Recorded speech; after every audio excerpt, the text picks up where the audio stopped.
qishlog'imizga qish ham kirib keldi. Endi mazza qilib dam olsak bo'ladi.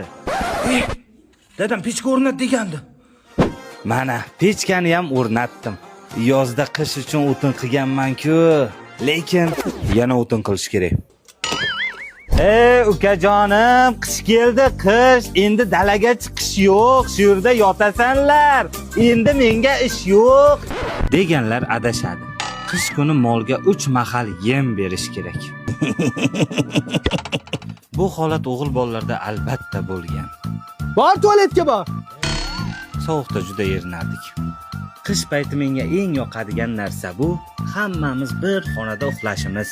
Ko'zingni yumib yotasanmi yo qo'limni tiqib olaymi?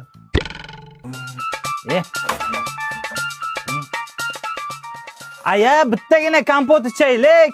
Yo'q, yangi yilda mehmonlar kelsa, mehmonlar bilan ichamiz. Yo'q, 63 ta kompot ichmaymiz-ku. Yo'q. Eng alamlisi hamma mevani o'zim terganman. Pechkaga olov yoqish juda qiyin, ammo